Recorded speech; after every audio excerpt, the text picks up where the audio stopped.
Snake ബൈറ്റിനെ സംബന്ധിച്ചിടത്തോളം first aid എന്നുള്ളൊരു സംഗതിയില്ല. എത്രയും പെട്ടെന്ന് anti snake venom treatment available ആയിട്ടുള്ള സ്ഥലത്തേക്ക് എത്തുക, ഹോസ്പിറ്റലിലേക്ക് എത്തുക എന്നുള്ളതാണ് ചെയ്യേണ്ടത്. നമസ്കാരം, ഞാൻ മുഹമ്മദ് അൻവർ, വനംവകുപ്പിലെ അസിസ്റ്റന്റ് കൺസർവേറ്ററാണ്. സർപ്പ പ്രൊജക്ടിന്റെ സംസ്ഥാന നോഡൽ ഓഫീസർ കൂടിയാണ്. ഒരു പാമ്പിന്റെ കടിയേറ്റ് കഴിഞ്ഞാൽ അത് വിഷമുള്ളതാണോ വിഷമില്ലാത്തതാണോ എന്നൊക്കെയുള്ള കാര്യങ്ങൾ പിന്നീടാണ്. എത്രയും പെട്ടെന്ന് ട്രീറ്റ്മെന്റ് അവൈലബിൾ ആയിട്ടുള്ള ഹോസ്പിറ്റലിലേക്ക് ആളെ എത്തിക്കുക എന്നുള്ളതാണ്. അവിടെ പിന്നെ ഒരു അശാസ്ത്രീയമായ ചികിത്സാ രീതിക്ക് വേണ്ടി സമയങ്ങൾ നഷ്ടപ്പെടുത്താനോ പാടില്ല എന്നുള്ളതാണ്. ടൈം ഫാക്ടറാണ് ഈ ഒരു കാര്യത്തിൽ ഏറ്റവും ക്രിട്ടിക്കൽ ആയിട്ടുള്ള സംഗതി.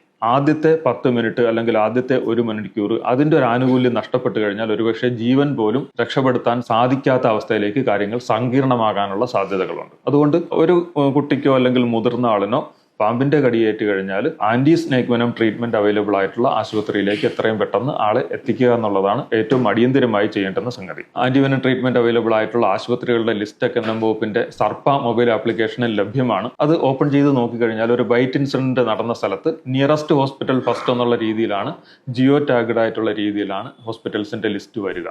അപ്പോൾ അത് നോക്കിയിട്ട് അതിലൊരു കോൺടാക്ട് നമ്പർ ഉണ്ടാവും. ആ കോൺടാക്ട് നമ്പറിൽ വിളിച്ചിട്ട് ഇപ്പോൾ ആന്റിവെനം അവൈലബിൾ ആണോ എന്നുള്ളതും ഇപ്പോൾ ആന്റിവെനം അഡ്മിനിസ്റ്റർ ചെയ്യാൻ പറ്റുന്ന ഡോക്ടർ അവൈലബിൾ ആണോ എന്നുള്ളതും കൂടി ഒന്ന് ചോദിച്ച് എൻഷുർ ചെയ്ത് പോകുന്നത് നല്ലതായിരിക്കും. കാരണം ആശുപത്രിയിൽ എത്തിക്കഴിഞ്ഞിട്ട് അവിടെ ആന്റിവെനം ഇല്ല അല്ലെങ്കിൽ ആന്റിവെനം അഡ്മിനിസ്റ്റർ ചെയ്യാൻ കോൺഫിഡന്റ് ആയിട്ടുള്ള ഡോക്ടർ ഇല്ല എന്നുള്ളത് മനസ്സിലാക്കിയതിന് ശേഷം പിന്നെ മറ്റൊരു ആശുപത്രിയിലേക്ക് പോകുമ്പോഴേക്കും അതിൽ ഒത്തിരി ടൈം ഡിലേ വരാനുള്ള സാധ്യതയുണ്ട്. ഒരു കാരണവശാലും അത്തരത്തിലുള്ള ഡിലേ വരുത്താതിരിക്കുക എന്നുള്ളതാണ് സ്നേക്ക് ബൈറ്റിനെ സംബന്ധിച്ച് ഏറ്റവും ക്രിട്ടിക്കൽ ആയിട്ടുള്ള ഒരു സംഗതി. പിന്നെ ഒരു കാരണവശാലും നമ്മൾ വർഷങ്ങൾ കൊണ്ട് കേട്ട് പരിചയിച്ച തെറ്റായ ചികിത്സാ രീതികൾക്ക് വേണ്ടി നിൽക്കാതിരിക്കുക. പാമ്പ് കടിയേറ്റ് കഴിഞ്ഞാൽ ആ കടിയേറ്റ ഭാഗത്ത് ഒരു മൂർച്ചയുള്ള ആയുധം ഉപയോഗിച്ച് ഒരു മുറിവുണ്ടാക്കിയിട്ട് അതിലൂടെ ബ്ലഡ് ഒഴുക്കി കളഞ്ഞു കഴിഞ്ഞാൽ അതിലൂടെ വിഷാംശം അങ്ങ് പുറത്തേക്ക് പോകുമെന്നുള്ളൊരു ധാരണയുണ്ട്. തെറ്റാണ്. അത്തരത്തിലൊരു മുറിവ് ഉണ്ടാക്കി കഴിഞ്ഞാൽ ആർട്ടീരിയൽ ഇഞ്ചുറീസ്, അതുപോലെ വീനൽ ഇഞ്ചുറീസ് ഒക്കെ ഉണ്ടാകും, മസിൽ കട്ട് ഇഞ്ചുറീസ് ഒക്കെ ഉണ്ടാകും, ധാരധാരയായിട്ട് ബ്ലഡ് നഷ്ടപ്പെട്ടിട്ട് അപകടം ഉണ്ടാകും. മാത്രമല്ല ആ ഒരു ടിഷ്യൂവിൽ ഇഞ്ചെക്ട് ചെയ്തിരിക്കുന്ന വെനം വളരെ ഡയറക്റ്റ് ആയിട്ട് ബ്ലഡിലേക്ക് കലരാനും പെട്ടെന്ന് തന്നെ ഇൻഫർമേഷൻ 10 മടങ്ങ് വേഗത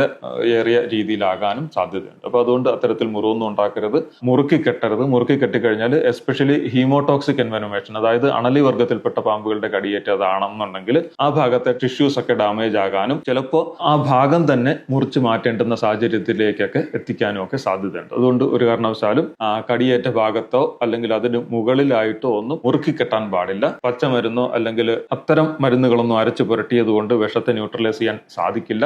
ഒറ്റമൂലി ചികിത്സ, പാരമ്പര്യ ചികിത്സാ രീതികൾ, അത്തരത്തിലുള്ള ഒരു ചികിത്സ കൊണ്ടും ഒരു കാരണവശാലും പാമ്പ് കടിയേറ്റ ഒരു രോഗിയെ സുഖപ്പെടുത്താൻ സാധിക്കില്ല.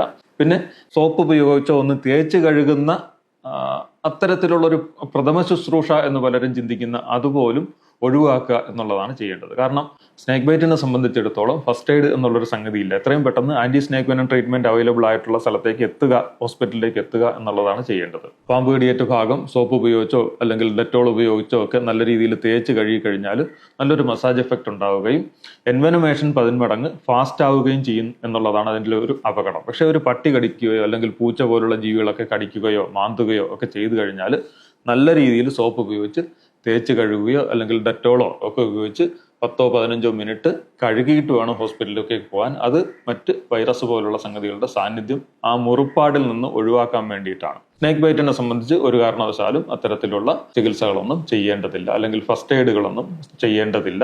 എത്രയും പെട്ടെന്ന് ലഭ്യമായ വാഹനത്തിൽ ചികിത്സാ സൗകര്യങ്ങളുള്ള ആശുപത്രിയിലേക്ക് എത്തുക എന്നുള്ളതാണ് ചെയ്യേണ്ടത്.